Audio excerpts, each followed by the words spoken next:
Boa noite, pessoal. Tudo bem com todos vocês? Como é que está aí o início de 2022? Tá tudo certinho? Ou começou meio capenga? Como é que tá para vocês? Ano novo, novas metas, novos desafios. O pessoal na empresa quer vender mais. O pessoal da indústria quer produzir mais. O pessoal do hospital quer menos gente para atender. Como é que tá 2022 para vocês? Tá tudo certo? Realmente estão acontecendo esses planos, essas novas metas? Sabe, né? A gente já tá no final de janeiro. Passou assim, ó, rapidinho. A gente já tá no final do primeiro mês do ano. Já se passaram 30 dias. O que nós fizemos? Tá passando rápido. Como todos sabem aí, sobre essa questão de desafios, todos nós chegamos ali na primeira semana, no primeiro dia do ano, a gente fala assim, ó, esse ano eu vou mudar, eu vou me exercitar. Eu comecei esse ano falando que eu tinha que emagrecer, né? Várias pessoas já falaram que eu tô meio gordinho aí. Eu já falei, não, eu vou ter que começar a lutar, fazer uma academia, alguma coisa. Já tive que ir atrás disso. Alguns colocam outras metas na sua vida. Ah, eu já corro, já faço exercício, eu vou correr ainda mais. Eu corria 5 km, vou correr 10. A gente começa o ano assim. E colocamos metas pra gente. Colocamos prazos, colocamos desafios. Vocês sabem aí que no final do ano passado, eu e minha excelentíssima esposa, tá lá em cima, a gente casou, dia 18 de dezembro. Então meio que essa meta de construir um novo lar, esse novo desafio, ele não começou só em 2018. Janeiro a gente já tá com esse plano assim. A nossa meta é justamente se conhecer mais, é estruturar o nosso lar, é realmente ter um lar que louva e adora a Deus. Esse é o nosso desafio para esse ano, como família. E nós sabemos que nessa vida de casal tem alguns outros desafios. Quem já é casado aí sabe que a vida de casal é diferente da vida de solteiro. Quem é solteiro ainda vai experimentar isso. Mas eu tô ainda um pouco jovem nessa questão. Faz um mês e alguns dias que eu casei. Mas a vida de casado ela exige algumas coisas diferentes da vida de solteiro. Ela exige que a gente pense mais um no outro, que a gente viva um pelo outro. A gente vê as obrigações do casal, né? O homem tem que ser o cabeça da casa e dar vida pela sua esposa. A esposa tem que respeitar o seu marido. E essas são as exigências de uma vida em casal. Nós temos que viver de modo digno do compromisso que nós assumimos no casamento. A partir do momento que a gente disse sim para o nosso esposo, para o nosso marido, para nossa esposa, nós assumimos um compromisso e agora, a partir daquele momento, nós temos que viver de maneira digna com o compromisso que nós assumimos. Isso acontece no casamento. Acontece entre eu e a Nath, acontece entre os casais daqui. A gente vive de maneira digna do nosso casamento. Eu já não saio durante a semana e não dou satisfação nenhuma. Preciso dizer onde que eu vou, preciso, por respeito, por amor, por cuidado, a gente precisa fazer isso. Viver de maneira digna. E aí que vem o pulo do gato. Esse viver de maneira digna acontece também na Bíblia. E aqui eu já não estou falando de casamento. Estou falando exatamente de viver de maneira digna de um compromisso. E é isso que a gente vê lá no livro de Efésios. Vocês sabem aí que a gente fez vários estudos sobre o livro de Efésios. Tem o pessoal do grupo de estudos que a gente se reúne uma vez por mês para estudar Efésios. E lá em Efésios 4, do 1 ao 6, Paulo vai falar exatamente isso. Vivam de maneira digna da vocação que vocês receberam. Ele diz assim, no capítulo 4, Efésios capítulo 4, versículo 1 até o 6. Ele vai dizer assim: como prisioneiro no Senhor, rogo-lhes que vivam de maneira digna da vocação que receberam. Sejam completamente humildes e dóceis, e sejam pacientes, suportando uns aos outros com amor. Façam todo o esforço para conservar a unidade do Espírito, pelo vínculo da paz. Há um só corpo e um só Espírito. Assim como a esperança para a qual vocês foram chamados é uma só. Há um só Senhor, uma só fé, um só batismo, um só Deus e Pai de todos, que é sobre todos, por meio de todos e em todos. Diante desse texto, pessoal, antes de a gente começar aqui a falar sobre aquilo que a palavra nos ensina, gostaria de pedir para cada um baixar sua cabeça para que a gente pudesse orar a Deus pedindo discernimento para esse momento. Senhor Deus, nós te agradecemos por estarmos aqui unidos como família, Pai, unidos como corpo de Cristo. Nós agradecemos, Pai, porque a cada semana, a cada domingo nós podemos vir aqui dar um abraço naquelas pessoas que nós tanto amamos e nós podemos louvar a Ti juntos, Pai, nós podemos Te adorar. Nós podemos conhecer um pouco mais de Ti, Pai. Obrigado, Pai, porque nós hoje e nesse momento nós podemos estar diante da Tua palavra e aprender dela. Pai, que a Tua palavra ensine e que as palavras que vão ser ditas aqui, elas não venham simplesmente do meu entendimento ou da minha boca, Deus, mas que com ousadia, Pai, eu possa pregar a Tua palavra e nada mais e nada menos do que isso. Que a Tua palavra nos ensine e molde os nossos corações. É isso que nós Te pedimos, em nome de Jesus Cristo. Amém. Então, pessoal, a gente leu um texto aqui, Efésios 4. Vocês sabem, Efésios tem 6 capítulos. Então aqui a gente já está na segunda metade da carta, tá? Então a gente já passou um pouquinho da metade. Eu acho que para a gente entender um pouco melhor o que está acontecendo aqui, por que Paulo está dizendo essas coisas, é muito importante a gente recapitular aquilo que nós já falamos em outros momentos. Ano passado, dei um estudo falando sobre Efésios 1, também sobre Efésios 2. Eu gostaria de recapitular isso para ficar bem fresco na nossa mente o porquê que Paulo está dizendo essas coisas no capítulo 4. É muito importante a gente saber tudo o que está acontecendo aqui. Paulo, desde o início da carta, lá no versículo 1, desde o versículo 1, né, capítulo 1 ali, indo até o versículo 4, mas principalmente capítulo 1, ele vai falar de um grande propósito divino. Ele vai falar de algo que aconteceu antes da fundação do mundo. Nós cantamos ali, Ousado Amor, antes de eu respirar, tu pensavas sobre mim, tu cantavas sobre mim. E é exatamente isso que Paulo fala no início de Efésios. Ele fala, antes que o mundo fosse mundo, antes que a criação fosse criada, eu já tinha um plano perfeito, um plano eterno. Nós vamos ver lá no capítulo 1 que ele vai dizer que o Pai, Deus Pai, nos escolhe antes da fundação do mundo. Ele elege os seus filhos. Ao mesmo tempo, ele vai dizer que o Filho nos redime. O Filho se entrega em nosso favor, derrama o seu sangue precioso para nos redimir. E nisso tudo vem o Espírito, a terceira pessoa da Trindade, mostrando a obra completa de Deus. Mostrando que o Espírito é quem nos guarda para uma vida eterna. Ele é quem guarda a nossa salvação. Não somos nós que guardamos a nossa própria salvação. Mas o próprio Deus é quem guarda a nossa salvação.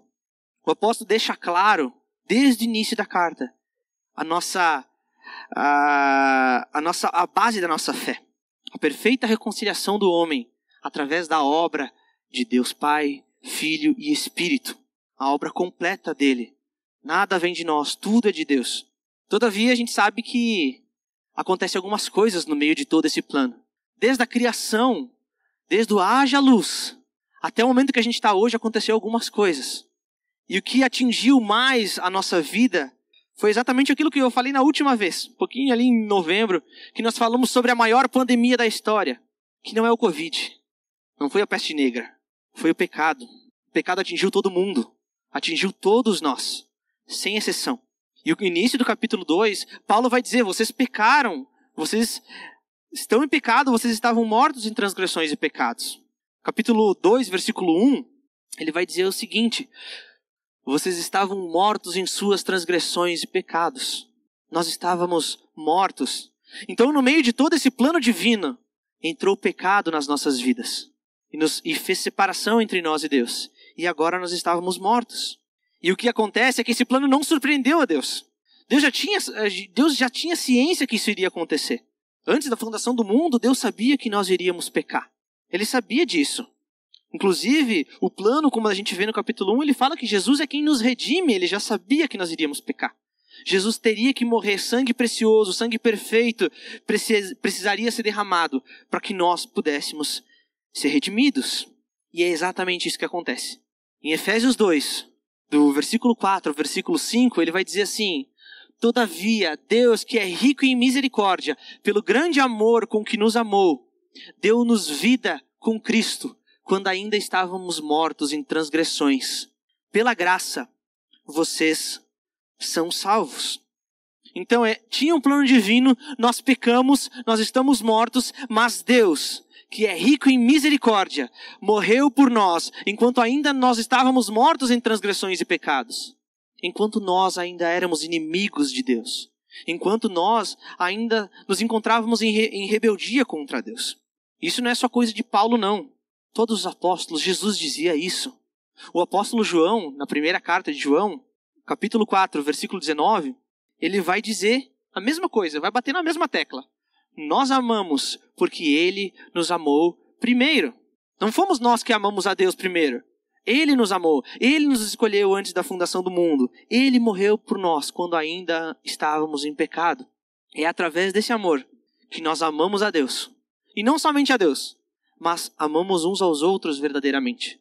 É através do amor de Jesus, e somente através do amor de Jesus, nós conseguimos amar verdadeiramente, como Cristo ama a humanidade.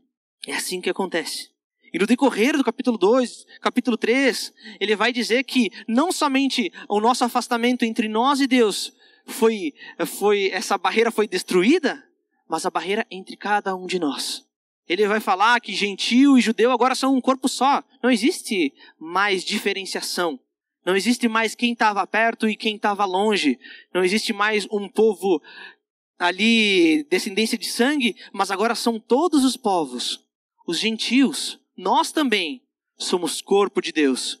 Não existe mais diferenciação. Nós vamos ver que essa barreira foi destruída e todos nós somos edificados no mesmo corpo. Nós somos o mesmo prédio, onde cada um é uma pedra e a pedra angular é Jesus Cristo.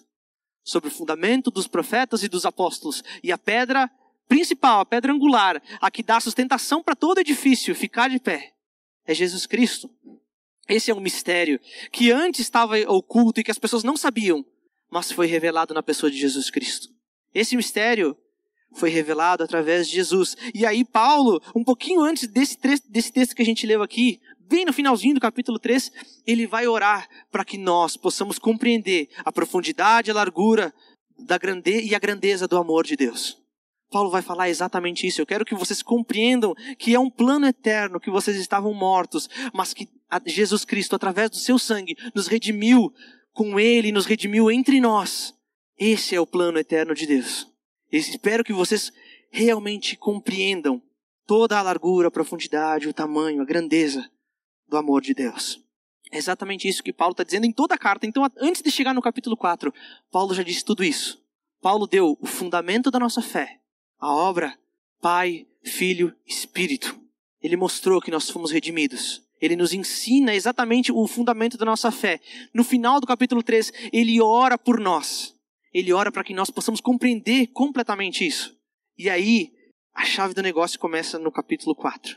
Ele ensinou, ele orou e agora ele nos convoca, ele nos chama, ele nos exorta a viver de maneira digna da vocação que todos nós recebemos. Não é uma vocação qualquer.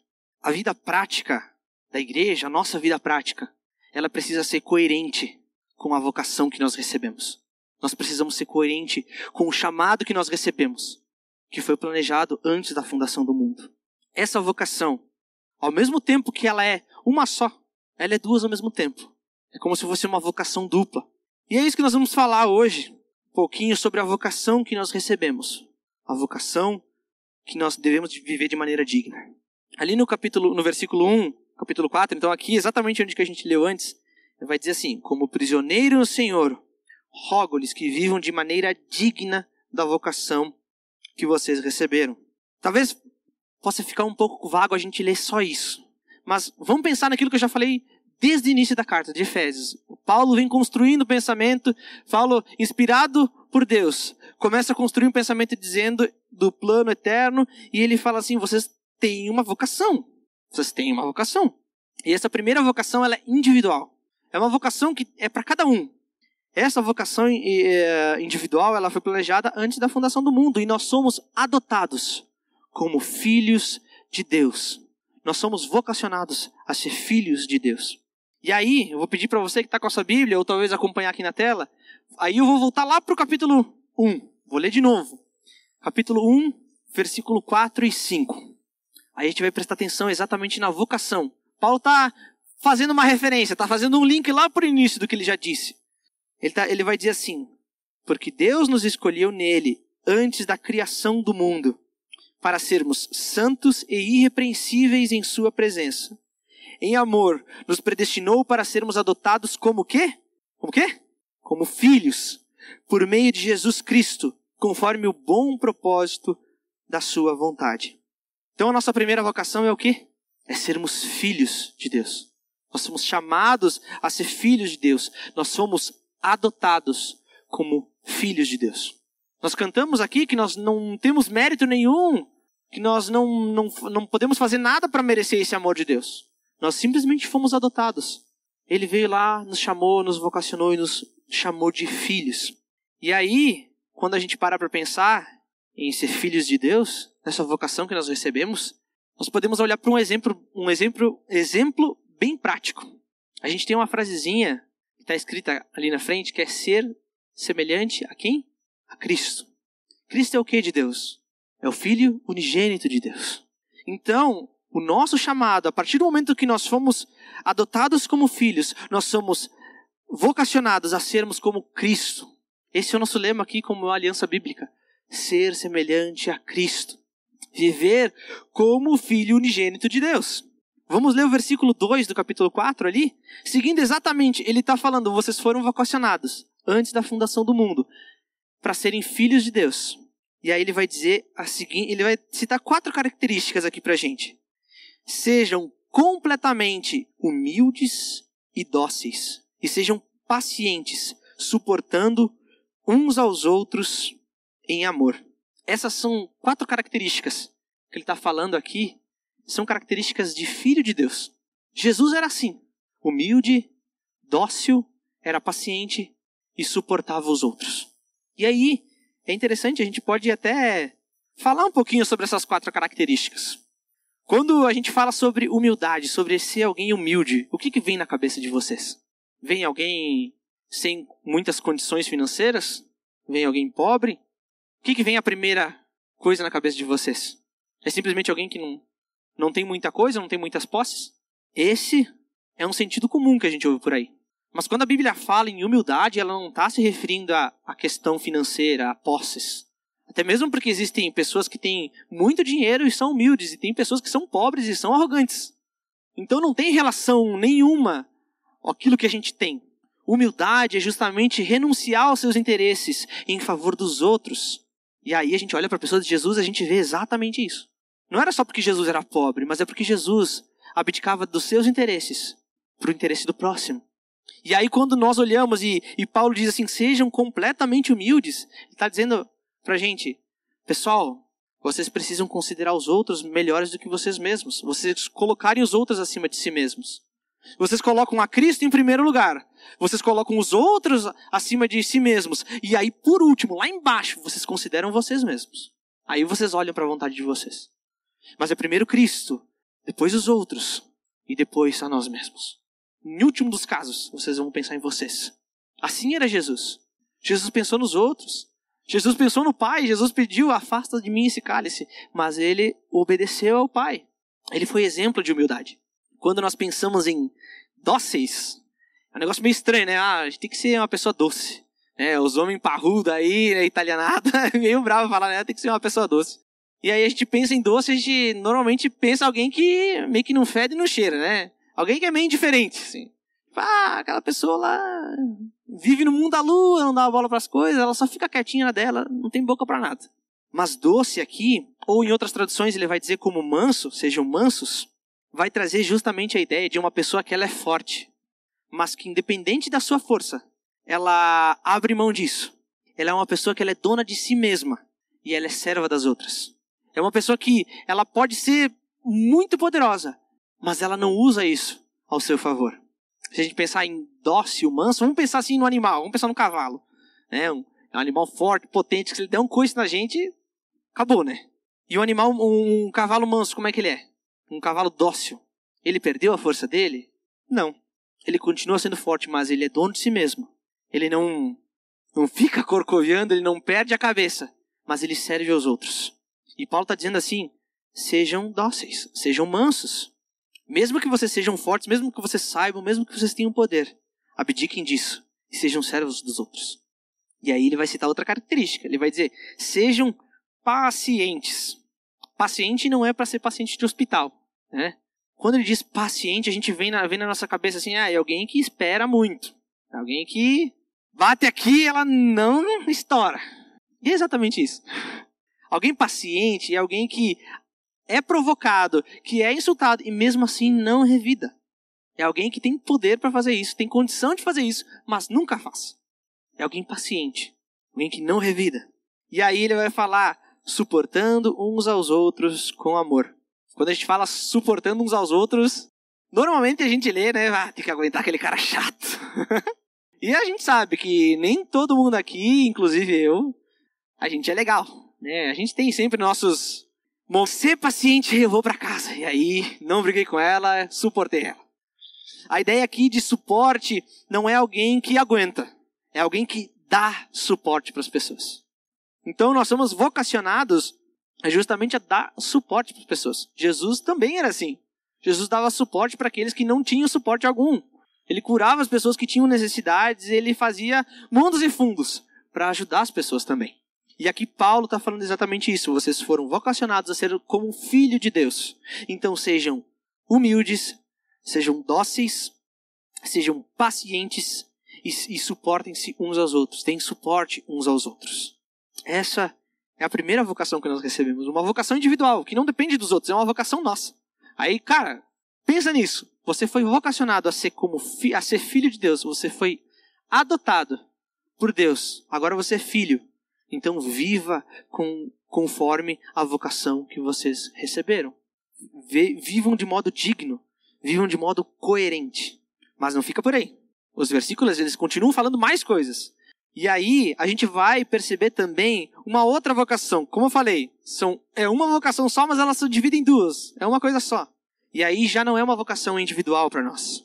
E aí, a gente vai falar sobre essa vocação em conjunto. Até Paulo vai esmiuçar um pouco a mais no restante da carta, né? Mas aqui a gente vai se ater só até o versículo 6. O restante a gente tem outras oportunidades para falar também.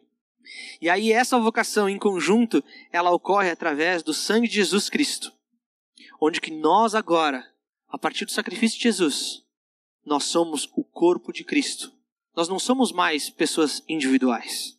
Por mais que nós também tenhamos isso. Mas agora nós somos um corpo de Deus. Nós somos membros do mesmo corpo. Aí a gente vai voltar de novo um pouquinho nos versículos. A gente vai lá no capítulo 2, do versículo 13 ao versículo 16. Ele vai dizer assim, Paulo ao pessoal de Éfeso. Mas agora, em Cristo Jesus, vocês que antes estavam longe, foram aproximados mediante o sangue de Cristo. Pois ele é a nossa paz, o qual de ambos fez um e destruiu a barreira, o muro da inimizade, anulando em seu corpo a lei dos mandamentos, expressa em ordenanças.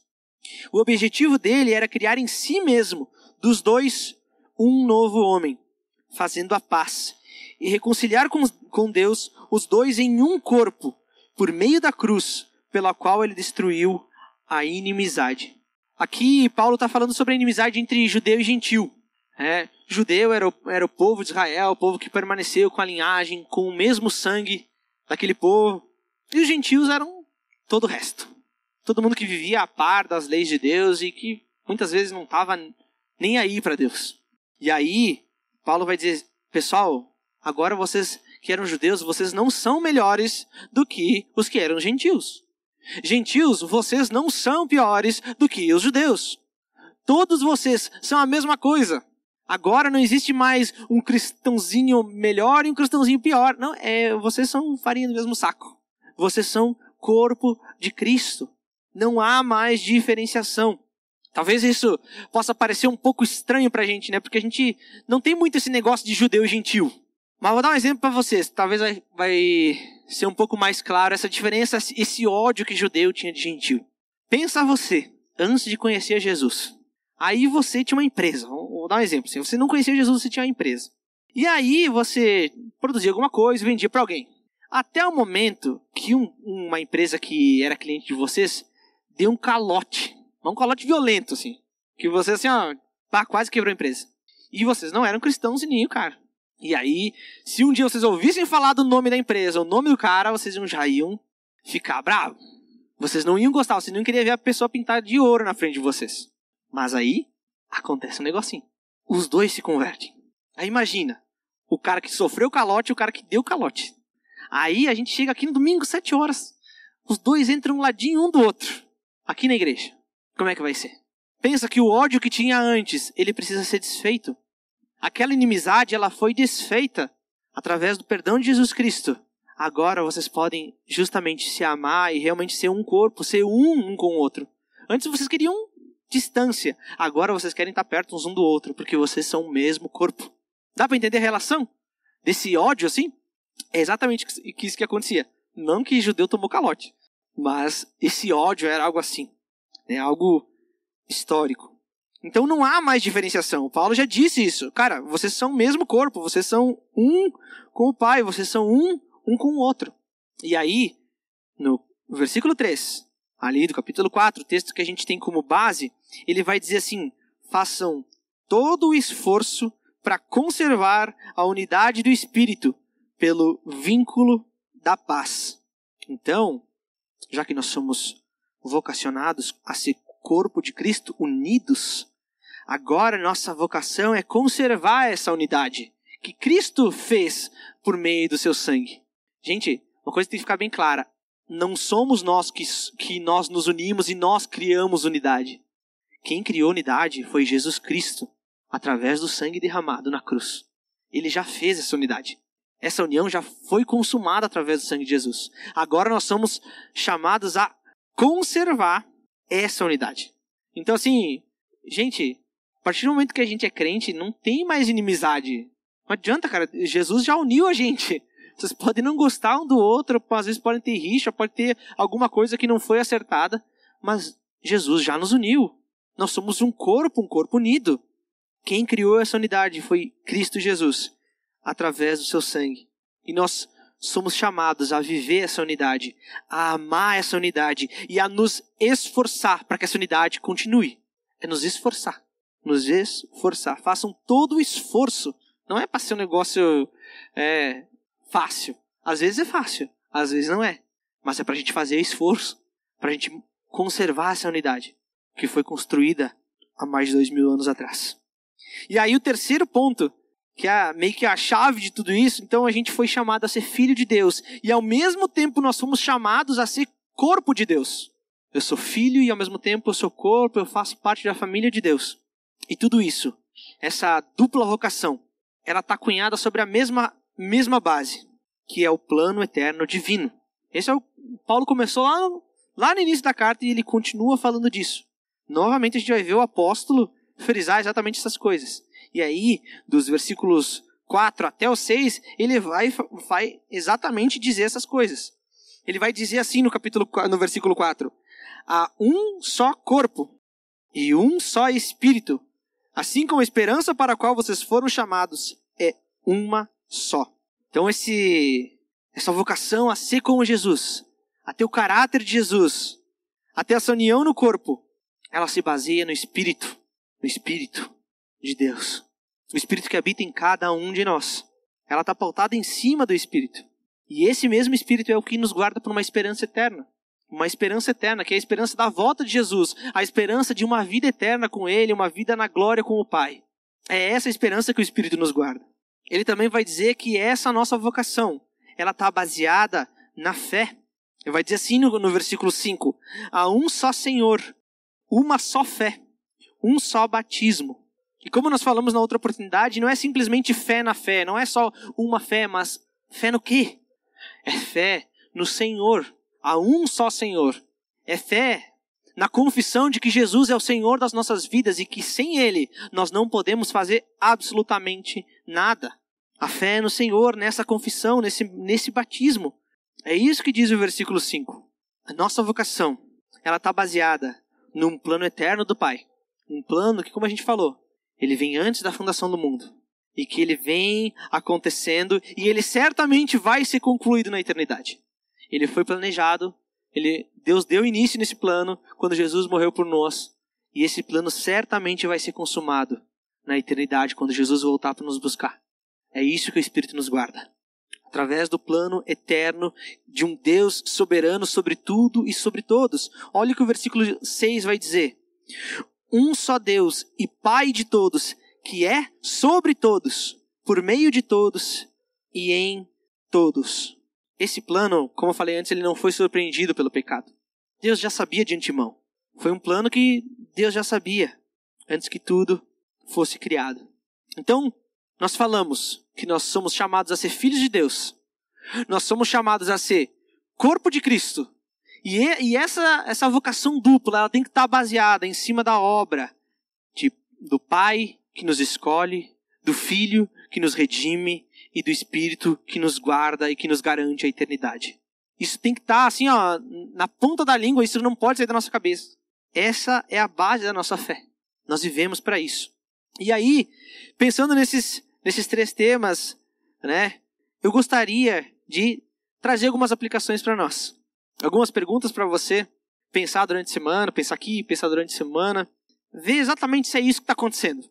Então, pensando em ser filhos de Deus e na vocação que nós recebemos como filhos de Deus, gostaria de perguntar para você.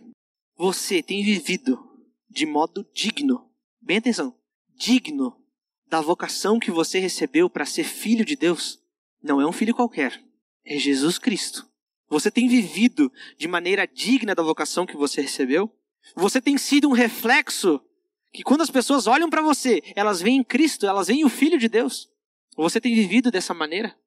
De maneira digna da vocação que você recebeu, do chamado que você recebeu? Você tem sido humilde, colocando os outros acima de si mesmo? Você tem sido dócil, tem sido manso, abdicando da sua força em favor dos outros? Você tem sido paciente, suportando aí os insultos, os deboches, as provocações? Você tem dado suporte aos outros? Exatamente como Cristo fez? Você tem vivido assim? De maneira digna?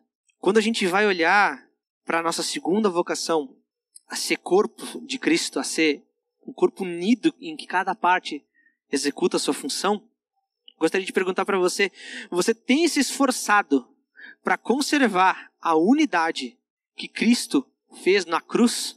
Você tem se esforçado mesmo, assim, ó, faço esforço para manter a unidade. Às vezes tem coisa que eu não quero fazer, mas eu faço para manter a unidade. Você tem feito isso? Você aí, adulto, casado, com filhos, pequenos ou grandes, estabilizado ou não estabilizado, tem dado tempo, tem dedicado tempo a se unir com os mais jovens para ensinar eles a andar na fé? Ou está muito bom, confortável na sua casa, na frente da sua lareira? Você tem se esforçado justamente para manter a unidade do corpo, não só com aqueles que são iguais a você, não só com aqueles que estão passando a mesma etapa da vida, mas com aqueles que precisam e necessitam muito de ajuda? Você, jovem, pequeno mancebo, tem buscado servir com humildade e mansidão aos mais velhos? Tem dado ouvido aos seus conselhos e honrado os esforços dedicados em favor de vocês? Ou simplesmente, os mais velhos eles não sabem, é outra geração, coisa do passado? Você tem se esforçado para manter a unidade? Para pedir ajuda, para pedir conselhos com aqueles que são diferentes de você? Você tem baseado a sua vida sobre a obra planejada pelo Pai, executada pelo Filho, na redenção alcançada pelo seu sangue derramado, e no Espírito que nos guarda para a eternidade? Você tem baseado a sua vida sobre a obra do Pai, sobre a cruz de Cristo e sobre a obra que é nos prometida através do Espírito Santo? Você tem vivido baseando a sua vida nisso? Ou, é só o amor, mas aí a justiça deixa de lado, o poder de Deus deixa de lado? É assim que você tem vivido? Você tem pautado a sua vida sobre a rocha verdadeira, que é Pai, Filho e Espírito? Ou você tem vivido em cima de qualquer outra mentira? Como é que você tem vivido a sua vida? Quando nós nos casamos, né, e todo mundo que passou por isso, a gente sabe que nos é exigida uma vida diferente. Uma vida que é diferente da de antes. Eu lembro como se fosse mês passado, do compromisso que eu fiz com a minha esposa. Dizendo que eu ia amar, ia respeitar ela por toda a minha vida. E agora eu, Ariel, tenho que viver de maneira digna com o compromisso que eu assumi. Eu tenho que viver de modo digno do compromisso que eu assumi com a minha esposa. E perante muitas outras pessoas, e principalmente perante Deus. Quando nós assumimos um compromisso com Deus, a régua sobe um pouco mais. Aliás, bem mais. O padrão de Deus não é mais uma vida que o teu marido, a tua esposa vão exigir. O nosso ponto de referência agora é Jesus Cristo. E a gente olha para a Bíblia, a gente vê a vida de Jesus e a gente fala, Eu tenho que ser que nem esse cara. Eu tenho que viver como Jesus Cristo. Eu sou vocacionado a ser como o Filho de Deus. E eu sou vocacionado a ser corpo de Cristo. Se você é casado e lembra do compromisso que você teve com sua esposa, com seu marido, lembre-se que o compromisso de Cristo, ele é bem mais sério. Bem mais sério. Se você não casou ainda, pense nisso. O compromisso que você tem com Jesus Cristo, ele é maior do que qualquer compromisso que tu vai ter na tua vida. E agora, nós não somos salvos pelas nossas obras. Nós somos salvos pela obra de Jesus Cristo. Mas agora, a partir do momento que nós somos filhos de Deus, que nós somos adotados e que nós somos acrescentados no corpo de Cristo, nós temos que viver de maneira digna, de modo coerente da vocação que nós recebemos. Então, pensando nisso, pessoal, gostaria que cada um de nós abaixasse sua cabeça, para que juntos a gente pudesse orar, pedindo discernimento, sabedoria, força, humildade, mansidão, domínio próprio, paciência, para a gente viver de modo digno de quem Cristo é e do chamado que nós recebemos. Senhor Deus, nós agradecemos pela dádiva que o Senhor nos deu. Nós somos gratos a Ti, Pai, porque o Senhor nos adotou como filhos. Nós não merecemos, Deus, mas o Senhor nos adotou como filhos. E o Senhor planejou isso antes da fundação do mundo. Olha que plano mirabolante que o Senhor fez. Pai, nós somos gratos a Ti porque o nosso pecado, Pai, não foi capaz de nos levar para uma morte eterna, mas o Senhor nos salvou. O Senhor nos salvou. O Senhor nos chamou para perto, Deus. Pai, que através da graça derramada em nosso favor, Pai, nós possamos viver de maneira digna desse chamado que nós recebemos, dessa vocação que nós recebemos. Nós queremos ser iguais ao Teu Filho, Pai. Nós cantamos aqui hoje, nós queremos ser iguais a Ti, Pai. Abre os nossos olhos para que a gente possa ver o grande amor que Tu nos amou. Pai, que nós sejamos como Cristo, que nós sejamos humildes, mansos, pacientes, suportando uns aos outros em amor. Que nós possamos, Pai, conservar a unidade que o Teu Filho construiu através do sangue derramado na cruz. Um sangue precioso, um sangue perfeito. Pai, nós pedimos por isso. Nos ajuda, Pai, nos fortalece, nos carrega no colo, Pai, nos dá ânimo, nos dá ousadia para viver para Ti, Pai. Nos dá coragem, Pai, para não desanimar e para viver de maneira digna, com o chamado, com a vocação que o Senhor nos deu. Viver de modo coerente, Pai. De modo coerente, a gente não quer mais ser crente 007, Pai. A gente não quer vir aqui ouvir uma coisa, cantar uma coisa, viver, virar as costas, ir embora e viver completamente diferente, Deus. Nós sabemos que isso não nos salva. Nós temos a ciência disso, Pai. Nós temos a convicção disso. Isso não nos salva. Mas por amor a Ti, Deus, nós queremos Te honrar. Porque o Senhor é o nosso Rei. O Senhor é o nosso Senhor, é o dono das nossas vidas. Pai, que nós vivamos novamente de maneira digna da vocação que nós recebemos em Cristo. Em nome de Jesus que nós pedimos e clamamos por isso, Pai. Amém.